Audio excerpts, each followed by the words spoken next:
AskReddit. What is the most disturbing thing to know? I work as an anesthesiologist. I've put people to sleep in an emergency situation knowing that they will almost certainly not survive the surgery. These are generally situations where without surgery the patient will not survive, but even with surgery the chances of survival are still small. In most of these instances the patients are too obtunded or aren't conscious enough to be aware of the gravity of their situation, but in a number of instances the patients have been conscious, talking although clearly anxious. I try to reassure and tell the person that we won't leave their side, that we will take care of them and that they will be fine. It kind of fucks me up a bit to say this to someone, but I always include the last part because I just don't see the point in telling them the truth. I had one guy tell me he felt like he wasn't going to make it. I told him he would make it but knew he wasn't going to. I put him to sleep knowing that the last human face he would see before he died was mine as he stared up at me as I held an oxygen mask over his mouth and nose. I'd consider myself quite a resilient person, but knowing this stuff is a bit of a load to carry around. That the adults don't know what's going on either reminds me of a quote, "Anyone who isn't confused doesn't really understand the situation." I worked as a palliative carer for about 3 years. I looked after terminally ill people who had chosen to die at home after being discharged from hospital. After a while, you learn some telltale signs that people are deteriorating. After a bit longer, you start to learn how long people generally have left, even down to a few hours. I always went with honesty. I felt it was my job to support the patients' families as well as the patients. So if they asked how long I thought they had left, I would answer honestly, obviously with the disclaimer that I wasn't a doctor and I could only base it on my previous experiences. The wife of one of my patients told me that their children, adults, were visiting the following weekend to say their goodbyes. I had to decide carefully on what to say next, but I ultimately chose to recommend that they visit the following day, at the latest. I regretted saying it because she was devastated. She took my advice and her husband passed away peacefully 48 hours later, after seeing his kids. I'm glad I did it, but upsetting that lady was absolutely gut-wrenching. Some people didn't want to know, and it was their right not to know. That was the worst. In those cases, you had to not say anything. Sometimes they'd say "see you tomorrow" and I had to reply, "Yes, have a good night and I'll see you in the morning," knowing full well that they were going to pass in the night. Edit. Wow. Thank you all for your kind words. It is a very difficult but rewarding job. I am no longer a carer, but I often think about whether I would be able to do it again. I've had one question asked a lot in the replies, so I'll answer it here.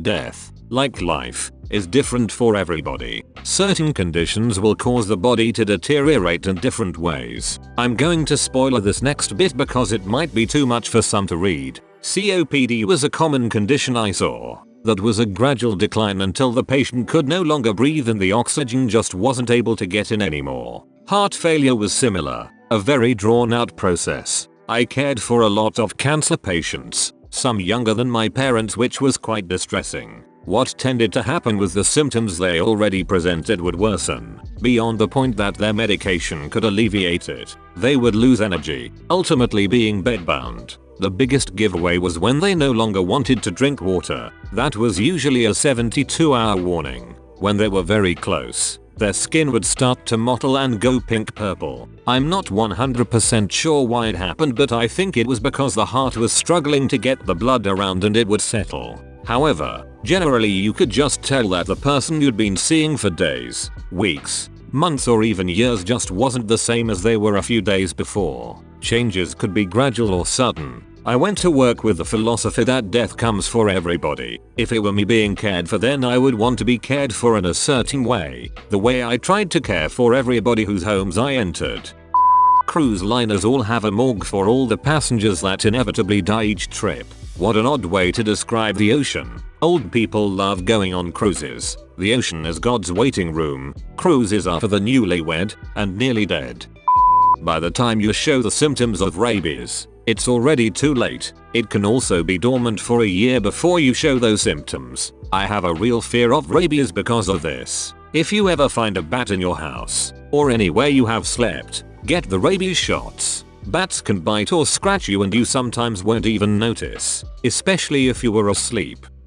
Early childhood malnutrition between ages 0-5. causes irreversible loss of IQ 11-20 points, and predisposes people to higher levels of violence. Prefrontal cortex doesn't develop the same, and if you miss that window there's no intervention that can recover the gap. I live in South Africa, highest Gini coefficient in the world, highest unemployment, third highest violent crime rate, one of the worst education systems in the world, and it fucking keeps me up at night. I wonder, if we change nothing except introducing a one nutritious meal per day feeding scheme for ECD, what would happen? It hurts. Edit. Firstly, thank you for the awards, comments, and messages. It is truly touching that you are all as moved by this as I am. I am unable to respond to everything, but I appreciate knowing that so many people have felt and thought strongly enough about this to want to participate in changing it. Secondly, if this has moved you, I encourage you to ask along your networks about ways you can become involved in ECD feeding schemes. Write to relevant congresspeople who oppose such initiatives. There is a lot we can do together as communities.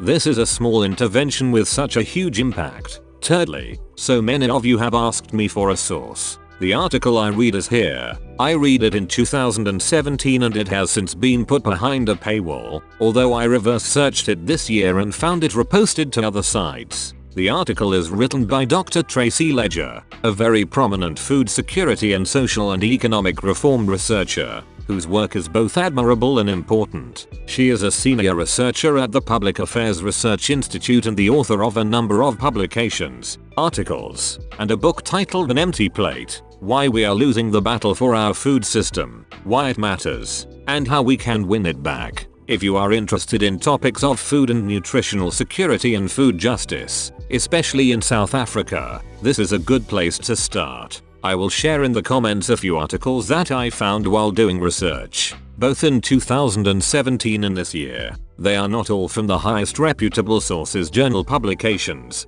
but do reference journal publications or interview prominent people from this field. I hope this helps those of you who are looking for more info. Lastly, thank you, and bless all of you, beautiful people. Hotels rarely clean their ice machines. That there is anywhere between 25-50 active serial killers in the United States, according to the FBI. Edit. Added words. The youngest person to ever give birth was 5 years old. Lena Medina. Just think of what happened to the poor girl.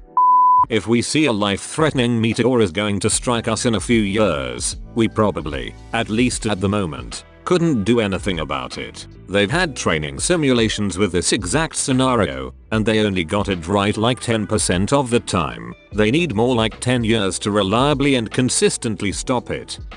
A dying person's eyes will sometimes go from closed to shooting wide open as they pass. Source: personal observation. Unfortunately. Edit. To clarify, this happened to my father-in-law and I was present. My heart goes out to everyone else who has lost loved ones. Even though the eyes opening was certainly disturbing, being able to have him die at home as he wished and us being there with him at the end was a positive experience that I've made peace with. Thanks for the awards and it's nice discussing with everyone.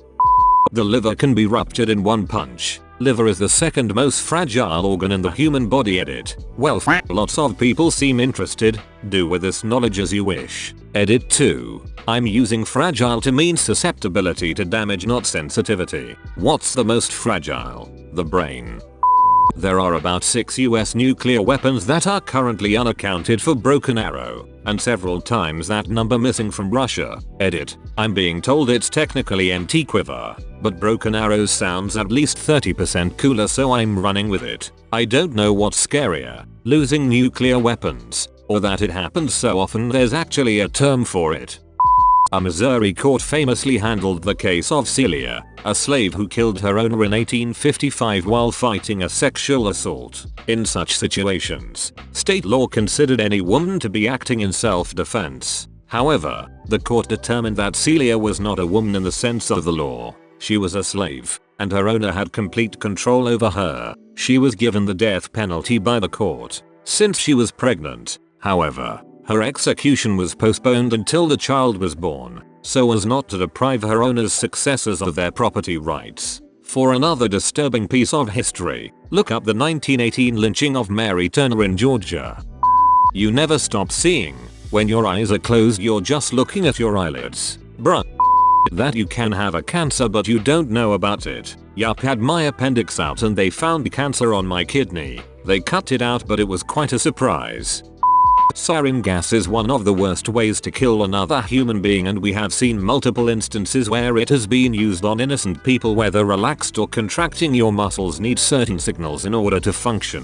When you flex a muscle, a neurotransmitter called acetylcholine floods the muscle cells, telling them to contract. Your brain eventually tells the muscles to stop contracting, and so that acetylcholine has to be removed. This is done with acetylcholinesterase, an enzyme which breaks it down and allows your muscles to relax. This happens for every movement of every muscle in your body, whether you're flexing your bicep or blinking every beat of your heart. Sarin kills because it bonds with acetylcholinesterase, completely changing its structure and rendering the enzyme useless. This means your muscles never relax. They flex harder and harder and harder. Your entire body can cramp, your pupils, everything.